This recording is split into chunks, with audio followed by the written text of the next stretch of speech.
guys, for today's video, share ko sa inyo yung featured ng phone na to. Siguro nakita niyo to sa mga previous vlog ko, previous video ko, yung itsura ng phone ko. Ang phone ko is Infinix, so nakaka-amaze siya kasi hindi ko na kailangan ng mic. So plano ko pa naman umorder ng mic. Yung lapel, para pag nag-video ko, meron akong lapel.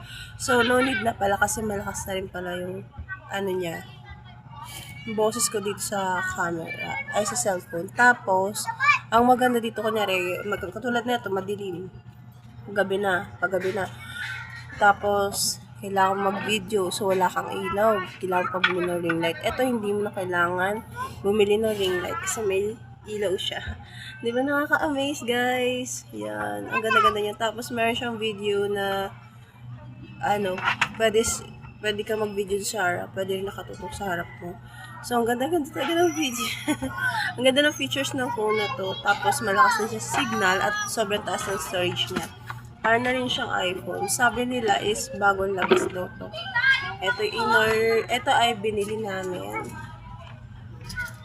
Ay binili ng asawa ko para sa akin. Para magamit sa video at sa Gcash kasi yung isa kong phone hindi tinatanggap yung Gcash doon kasi kailangan ng memory card. So, tinry naman namin na memory card. Mabilis siya mapuno. So, nag-decide na lang siya na bumili na ng bago. Tapos, yung luma kong phone is bibigyan niya lang namin sa bunso namin dahil wala siyang phone.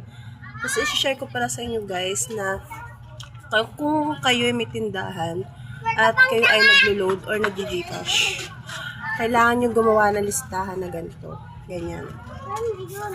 May pangalan, may number, tapos kung anong load, tapos kung magkano payment. Ganun. Tapos sa Gcash ko naman, ito. Gcash ko may pangalan, may number. Dati naglalagay ako ng reference. Ngayon hindi na, kasi hindi na. Lalagay ko na lang yung payment tsaka yung kung cash in or cash out siya. Kasi, kaya ako nagre-record ng ganito. Para hindi rin hassle pagka may nagpapaload o may nagpapa-Gcash. Hanapin ko na lang pangalan nila, tapos ito yung number nila.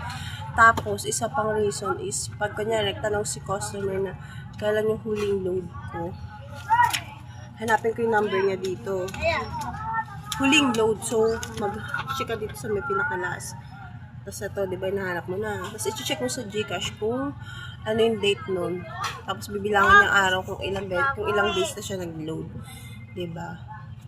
Tapos, syempre, pag nag-Gcash po tayo, make sure po na hindi po